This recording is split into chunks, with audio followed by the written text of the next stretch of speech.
Most people never notice who is watching them online because attention naturally flows toward noise, not silence, and that blind spot is exactly why silent observers are so often misunderstood, because when someone sees everything, reacts to nothing, and reveals almost nothing, your brain assumes passivity, weakness, or disinterest. But psychology shows the opposite is often true, and once you understand what's actually happening, you start realizing why these people are harder to read, harder to influence, and harder to manipulate.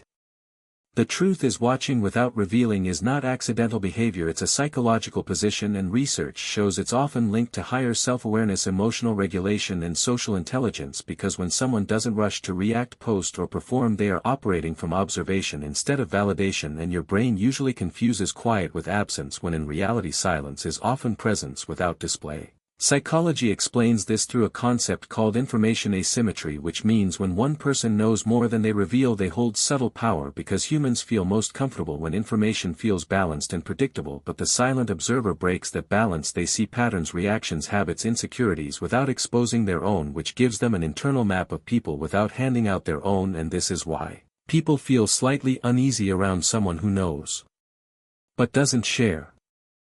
Another important concept here is emotional regulation, because posting, reacting, and performing online constantly releases emotion outward, but observers contain it. Psychology shows that people who regulate instead of discharge emotion tend to think more clearly under pressure. They don't let impulses decide behavior, and they don't leak reactions that others can use against them. This doesn't mean they feel less, it means they choose when expression is useful and when silence is safer.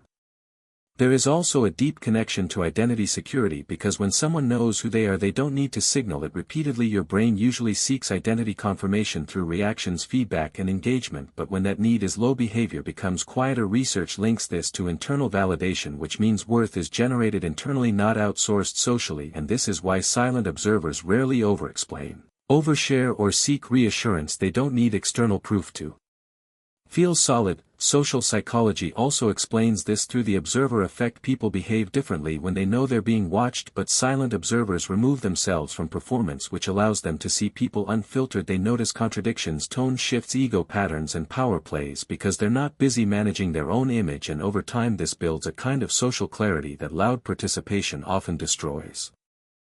This is where most people misunderstand the silence, because they think silence equals lack of confidence, but psychology shows confidence doesn't announce itself, it stabilizes, and people who reveal little often do so because they understand exposure creates vulnerability, not strength. Every reaction you give teaches people where your buttons are, and silence keeps those buttons hidden. So when someone watches everything and reveals nothing, understand that it's rarely fear, it's strategy, boundaries, and awareness. They are not disconnected, they are gathering, they are not passive, they are selective. And psychology shows that people who control information control interactions more than those who constantly express themselves. If this felt familiar, comment observer below, and if you want more psychology that decodes quiet behavior and invisible power, subscribe, because understanding people starts with understanding what they choose not to show.